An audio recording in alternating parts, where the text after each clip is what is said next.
The Brooklyn Nets were up double digits in the fourth quarter, and then they weren't. They lose by 11 to the Atlanta Hawks. And my goodness, is it good to be back on the show after an all-star game break. I was out of the country. I am back. I'm back permanently. My one in-season vacation has been used. My paid vacation time is up. It is time to be back and hop back on the grind with you all. My goodness, does it feel good to be back here on the mic talking some Brooklyn Nets. If you want to hear us talk Brooklyn Nets every single day, right here is the place to do so. Now, till the end of the season, through the off season, into next season, we got it all for you, baby. The Brooklyn Boys Show. So make sure you're subscribed and hit like. That is the best way to support the work we do, completely free. Helps the channel grow. YouTube is generally not nice with the algorithm selection when you're coming off from a long break. So hitting like and subscribe is more important now than ever. You guys are the best. I know that we'll be able to do that. So thank you so much. Good to be back. I missed 2 games while I was on European Standard Time, Cleveland and OKC, but I got caught up. I didn't miss much, and the Nets were outscored by 45 in both of those games. But today we get to break down and react to everything from the Hawks game, 115-104, the final score in Atlanta. And look, just my opening thoughts here, and then we'll hop into questions, comments, thoughts, all that good stuff. You cannot blunder like that in a fourth quarter in a season that you're trying to win. And right now, that is not that for the Brooklyn Nets. They have the excuse. And look, we have seen it time and time again. Even you look before the All-Star break against the Pacers, the Nets ran out there up double digits at a point in the fourth quarter, put in a lineup that had no business playing serious minutes down the stretch, and they end up losing the game closely. So this team clearly is a calculation for if they need to. And I hate to say it, tanking is a problem in basketball. Adam Silver's identified that. Shams Charania has alerted us they're moving forward the steps next year to try to eliminate tanking. Tanking's a problem. The Nets have clearly hacked the system at this point. They have a clear-cut strategy that they're not really trying to hide. They have a formula where close game, you're winning in the fourth quarter, insert this lineup, and you will lose. They took advantage of that against the Pacers when they lost pre-All-Star game, and they took advantage of that tonight against the Hawks, because that Hawks team that we saw tonight was not good. I don't think I can put it into simpler terms. Atlanta tonight was terrible, up and down the roster, not good. Jalen Johnson put in a couple tough buckets there at the end for the Hawks to get them over that plateau. But really, Brooklyn was handing it to them. And there's no real way to sugarcoat that. Jordy Fernandez has realized where this team is headed. And what has that gotten him? Into the top 3 in terms of NBA draft order. If the season ended today, Brooklyn wouldn't be picking below the 7th pick and would have equal odds for that coveted number 1 slot in the draft. So this team has a formula for how they want to do things down the stretch. But let me just quantify just how bad it was tonight. To start the fourth quarter, through the first 5-ish minutes, the Nets went on a 15-2 run, outscoring the Hawks in the opening portion of that quarter. And guess what they ended it on?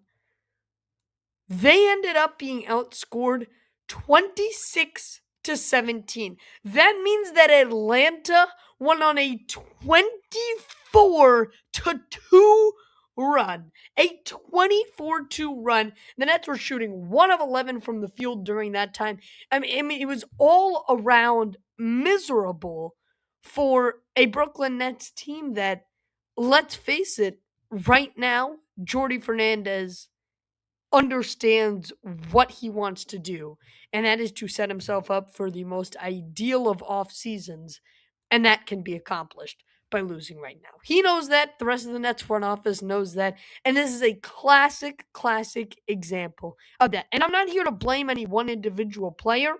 I don't think that Michael Porter Jr. should get that type of burden thrown on him. I don't think that it is fair to expect 20 plus a night from this guy with the guys around him. And plus, he was coming off of a little bit of an injury before the All Star break. So he's had his fair share of issues. I agree.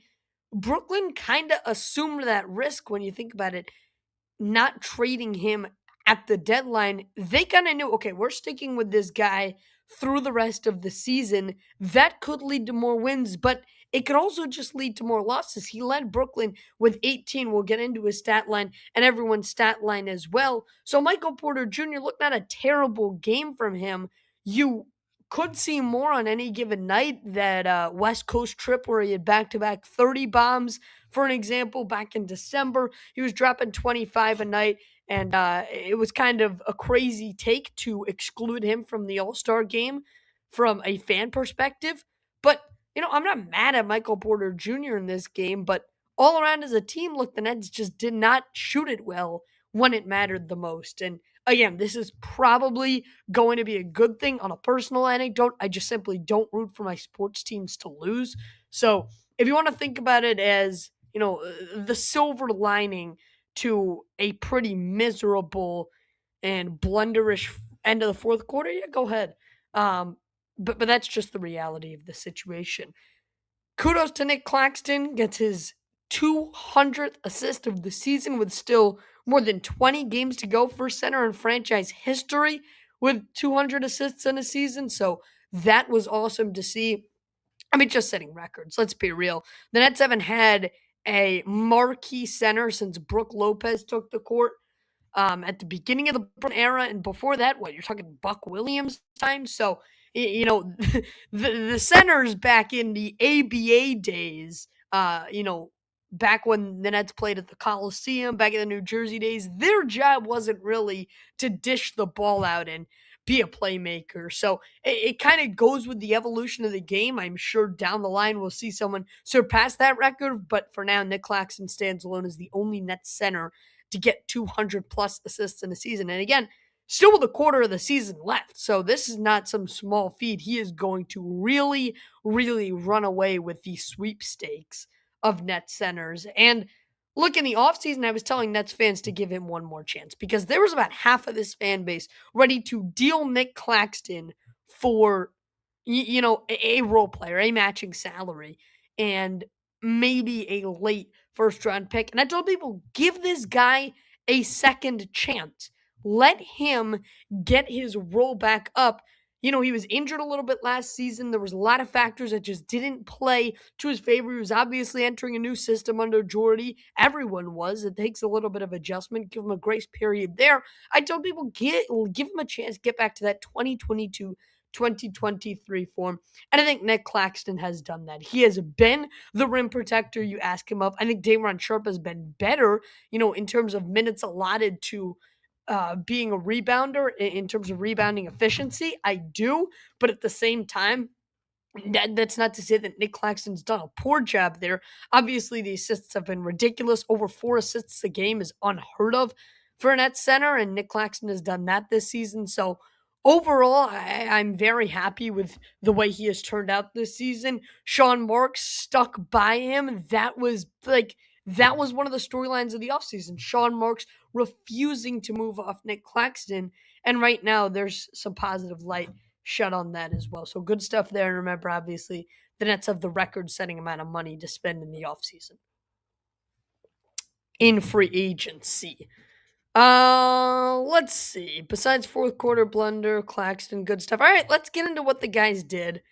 Obviously important to assess on a nightly basis how especially the rookies and the young guys played. Nick Claxton tonight, 15 points, 31 minutes, 6 of 11 from the field. Not terrible.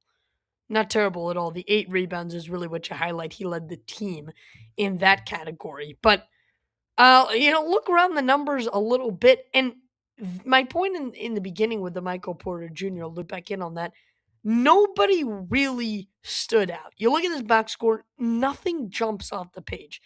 Nets had 6 guys finish in double figures, but nobody over 20. So this was a real, communal effort of sorts. And I think that can be a very, very good thing for a team. And that can also be your kryptonite at the same time, right? Because if you don't really know who to get the ball to, yeah, I mean, that's fine this year, but next year you're going to need that score, whether you're adding Cam Boozer to the mix here, whether you're adding, you know, Darren Peterson. That's a very, very hot topic of conversation, by the way he basically quit on Kansas in their loss to an unranked Cincinnati team. So, I mean, I'm very intrigued to see what he does the rest of the college basketball season. But his draft stock could be up in arms. I had him as my number one prospect a couple of weeks ago, but man, Boozer's been really good. DeBansta, you're never going to hear anything bad in the locker room about DeBansta as well. So those guys could be names to sort of monitor to jump, rather leap up in front of Peterson in some of those mock drafts that we see. But six guys in double figures, it doesn't bother you, but you'd like to see one of these rookies take control, take initiative when the Nets were sort of on that run, or rather when the Hawks were on that run, going on that 24-2, that ridiculous run. You wanted to see a rookie sort of step up, take initiative, slow things down, bring it back to a Brooklyn Nets pace, but you really didn't see that. The team kept getting shots up. As Ian and Sarah pointed out on the broadcast, it was a lot of one and done opportunities, meaning no offensive rebounding, no second chance points for a team that really needs that to thrive. Like 104 points isn't going to win you many games in the modern NBA. So you need as many second chance opportunities as you could get. Brooklyn really didn't do that tonight. You see that with, rather Claxton was good in the rebounding department. You didn't see basically anybody else. 31 minutes, 8 rebounds, not terrible, but then he finished as a negative 19. So his minutes were sort of limited, and Drake Powell as well came in on a restriction, I believe, 7 points, but then a minus 20 in the plus minus. So probably a little bit of a distorted stat there because Claxton was on the court during that sort of insane run that the Hawks went on. But that's certainly something to monitor. Good to see all you guys in the building in the chat. Jonathan, he wins the early bird award. First chatter. BC in the building. Leaf, Jason as well. Good to see you guys right here in the chat. Continue to get questions, comments, thoughts flowing. Love to read those. And we will get into all of those again. First time I've been on in quite some time. I think it's been 17 days since the last show we've done on this channel, but you guys haven't missed a beat and are right back on it. So thank you for all of that. And again, as I said at the top, that was my one vacation. We're back. We're here for the rest of the season, and I can't wait to bring you all along with it. As the Nets, I mean, top 3 in the lottery standings, that is pretty big news for Brooklyn. So let's talk about a couple of the rookies. Their development is big. Traore, 4 of 14 from the field. You don't love it, but then you slide over and he puts in 5 assists. Now, here is the thing about Nolan Traore. It is not an all points night. His development has been skyrocketing over the last 2 months. I mean, here's a guy that could not sniff the NBA court in 2025. Turn the calendar, he gets a January call up, and he has made so much more of the opportunity than I was expecting. I was expecting a couple games, see what you got, and then right back down to the G League to develop. I mean, this guy has been competing at the NBA level, and he's earned his way into the starting lineup. Like, Traore right now is the backcourt with Yegor Gioman, and you see that with them both starting. He earned 35 minutes tonight. He was tied for the team lead in minutes, a guy that could not sniff the court 3 months ago. So you love to see that as well. And you love to see that 4 of 14 from the field. First of all, he's not deterred to shoot. So you have to love that. But then also the 5 assists are what's really standing out. Now, the 5 turnovers are a problem. That can't happen if you want to be the primary ball handler at the NBA level. But I think the vision, the speed, those are things that are going to come naturally. The turnovers can be solved. The turnovers are where the coaching can come into play and really iron those out. But some of those natural abilities and instincts from Traore are stuff that aren't necessarily, you can't just pick up on that overnight. And he's not a notorious turnover guy, so I'm not worried that this is, going to be some sort of ongoing problem that'll continue to evolve and, he's going to be a perennially bad at turning the ball over. And that's what his NBA career will be remembered as. It'll be a notorious turnover problem. I don't think that's what it's going to be with him. And look, again, those are the type of things that can get ironed out throughout the course, not only of a rookie campaign, but even later into his career. So Traore, the box score for 14 seconds tell you he had a great night. I personally am not worried about it. And just, again, the scale of production that has really ramped up. I mean, you're talking about industrial revolution numbers right now from Nolan Traore. This guy went from absolutely nothing 3 months ago. He was scoring on Long Island, sure, but he wasn't doing anything at the NBA level. He was, hand knitting his wool. And at this point, he's a mass producer. He's leading the team in minutes. So industrial revolution type numbers from Nolan Trey over the past 2 months. Love to see it. And it's great that he's gotten the chance to get the opportunity. Another big thing to be highlighted, a Jalen Wilson coaches play DNP.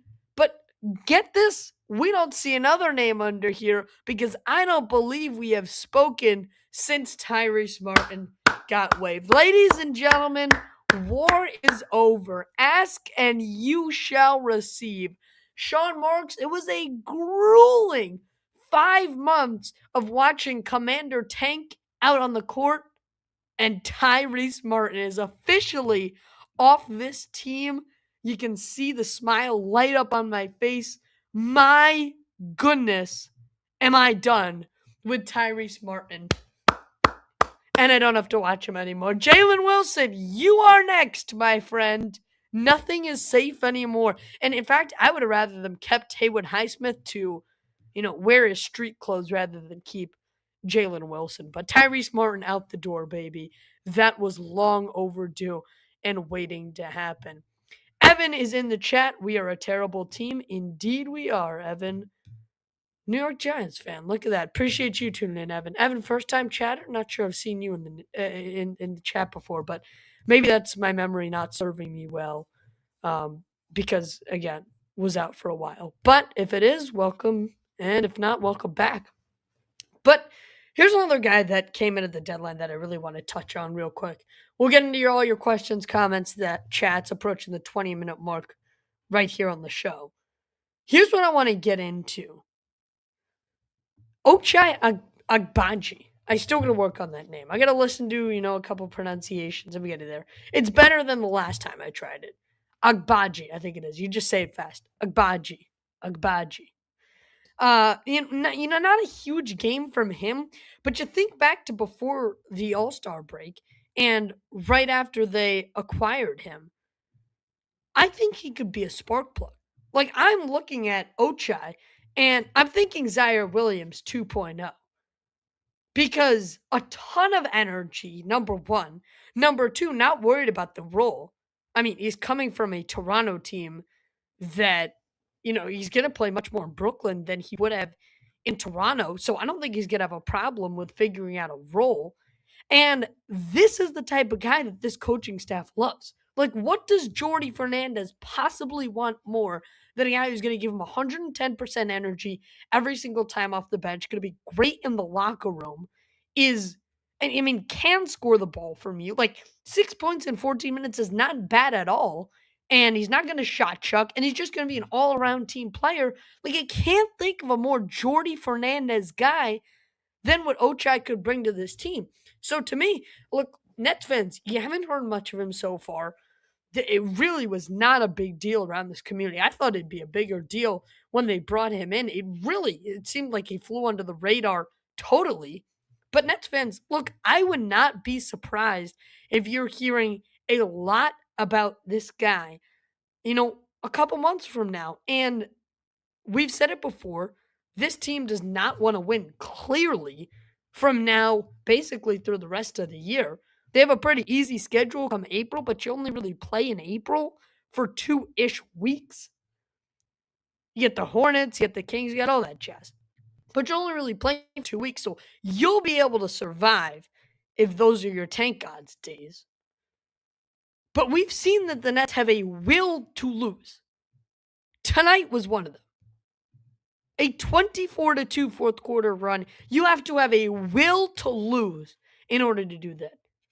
The Indiana Pacers up by double digits, end up losing 115-110. They had a will to lose that game. No Siakam for the Pacers. I think Indiana had like 8 guys on their active roster. They had a will to lose that night. So we have seen it, right? They clearly do not have an issue with blatantly tanking. But at the same time, you want to see some guys that could be here next year when this team wants to compete. And I think Agbaji could be making a name for himself. So I would seriously keep a close eye on what he can do. And he will fly under the radar. He's not going to play the sexiest minutes. He's not going to be in the starting lineup. He's going to come in on that boring sub rotation you get with 2 minutes left in the first and 8 minutes left in the second. And he's just going to slide in and he's just going to play high quality basketball. He's going to be high quality basketball. He's going to be a high energy guy. And he's never going to complain. I think that is a Jordy Fernandez classic character right there in Ochai Agbaji. So good stuff from him. Should be an exciting addition from the deadline that I do want to keep an eye out on now and later. And then another guy is Josh Minott, because the Nets acquired him for absolutely nothing. $110,000 is what the Boston Celtics asked for this guy. Now, again, not another franchise-changing guy, but you got him for absolutely free. You got both of these guys, in fact, for free. Didn't give up a player, didn't give up a pick. Cash considerations for 2 guys? Why not take a flyer on him, right? So the Nets basically give up cash for 2 guys that probably won't develop much, might not even make the team next year. But again, I have no problem with it at all. Smash that like button and hit subscribe. First show back from vacation from the All-Star game break, and we're with you through the rest of the year, baby. How we doing in the chat? Want to get into your guys' questions, comments, and thoughts right here on the Brooklyn Boys Show. Let's start at the tippy top with Jonathan. He says, Brooklyn is inching closer to the bottom 3 pick, where at 3 they get no less than 7, and at 2 no less than 6. What is more attainable, and where do you think it lands? Yep, I mean, everything you said there is right, but Brooklyn is already in the in the bottom 3, top 3 in the lottery standing. So that's what I think is the most important part.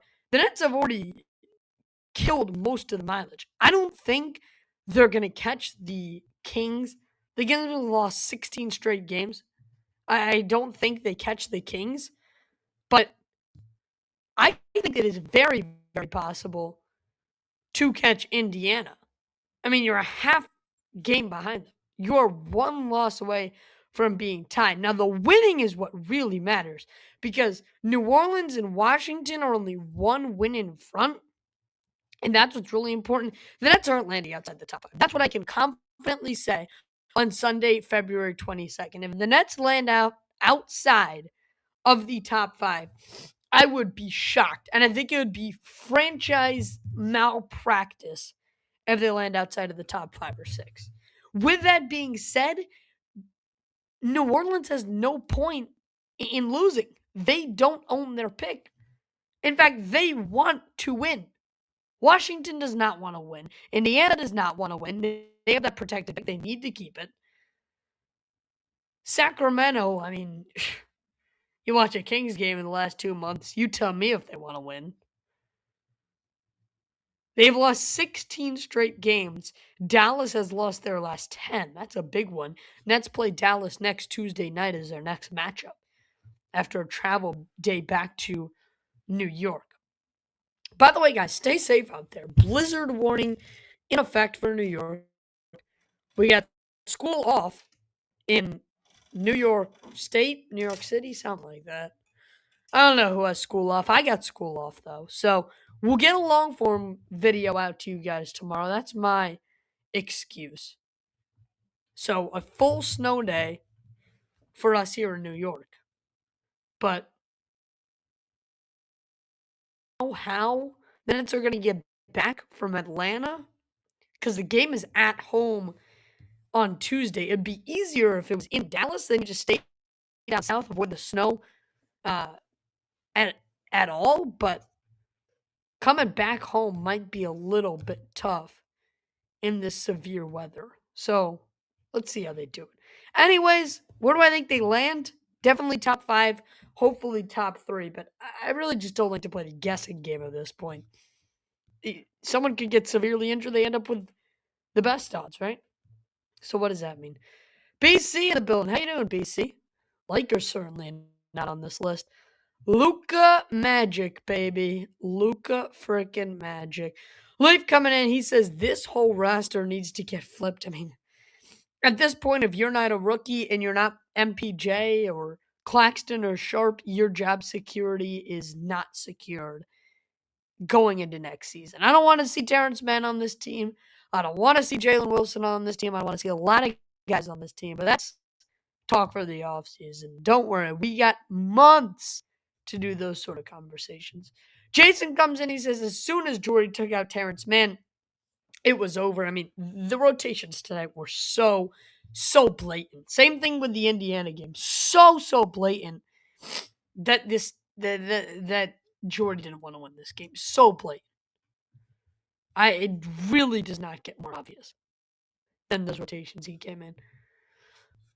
Jonathan comes in, says ultimately Clax would be on the trade block and finally dealt this summer while Sharp would be extended as a temporary starter. Oh, wait, we got one before this. Let me get here.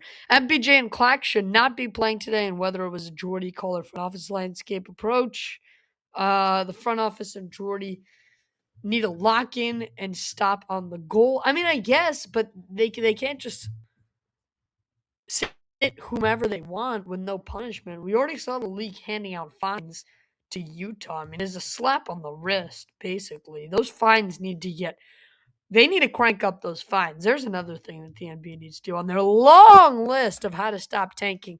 Crank up those damn fines. You think the owner cares about $100,000? Fellas, they own they own billions of dollars. That's the worth of their NBA teams. $100,000? Please. Please. That's like 3/4. That's like these 3/4 is exactly what the punishment is right now from the league. Step it up, people. Jonathan again, Drake Powell has shown important moments of offensive, physical, athletic skill on the court, but hasn't done it consistently enough. How key is this summer in him unlocking that? I think it's going to be huge. I think it's going to be huge for all the rookies, for Drake Powell, most importantly. I think his defensive upside is basically unmatched on this Brooklyn roster, but I also think that at the same time, he is somebody who could certainly develop into a threat on the offensive end as well. So, whether that is what he needs to take or he wants to become an even better defender, that's not the decision for me to make, but I think that is going to be very, very key offseason for him. Leaf says, outside the rookies and maybe Clowney, this whole roster got to get flipped. Add an MPJ as well. I think that actually, depending on how it ends up, he might get traded as well. But I would think if you don't deal him at the deadline when we already heard confirmed offers wanting him, who wants him? Like he's so much more attractive. MPJ is so much more attractive at the deadline than he would be in the offseason. Desperate teams that maybe shouldn't be making dumb trades like that overbid, but you had to pay him for, a season and a half. So there's pros and cons for trading him for him at different times. But I do think he would have less value in the offseason. But there are certainly a number of guys on this team that needs to get traded. Right, Evan? Right. Oh, boy. Tom Brady, 7 rings. LOL, imagine not having on Kyrie and Harden and not win. Okay, buddy. Yeah, all right. Have fun with Jaylen Brown and Jason Tatum. Gosh, I hate that trade. Tom Brady 7 rings. Coming in, what are you doing in a Nets chat? Please enlighten us. What are you doing in a Nets chat? Shouldn't you be like prepping for a winter storm or something? Are you a Tom Brady fan? Are you a Patriots fan? Because if you're a Patriots fan, do I have news for you? Woo! Couldn't have been happier watching that Super Bowl. By the way, if you want to make this comment, you should probably also know that Kevin Durant played on that team. Not only did he play on that team, but he was the most important player on that team. Not only was he the most important player on that team, but he dropped 50 in back-to-back playoff games. Not only was he the most important player on that team, but he single-handedly carried the Brooklyn Nets in that Boston Celtics series, which we don't have to talk about. Moving right along. I've been here before, but it's all good. Evan, welcome back then. And comes in and says Nets and Jets are the same trash. Yes. Now that is just true. Chris comes in and says, I mean, this team is rebuilding. What do you really expect if this roster gets flipped? It would just mess up the plan. Not necessarily. You add more picks. You take an Oklahoma City Thunder-esque approach, a Sam Presti-esque approach, just stockpile as many draft picks as humanly possible. Either spend them or trade them later and get more in the offseason. So, again, unless you're a rookie, unless you're a select few of the semi-vets on this team, because remember, the oldest guy on the team is Terrence Mann, and he's only 28 years young. So, Nets really don't have a considerable quote-unquote veteran on this team. But you certainly could flip a couple guys in the offseason as well. For the Nets, how does this new tanking rule impact them? That's the key thing. I don't really think it does. This Brooklyn Nets team does not want to tank next year. They want to win as many games as possible with Darren Peterson or whomever they get in the draft because they don't own their 2027 pick. Houston does.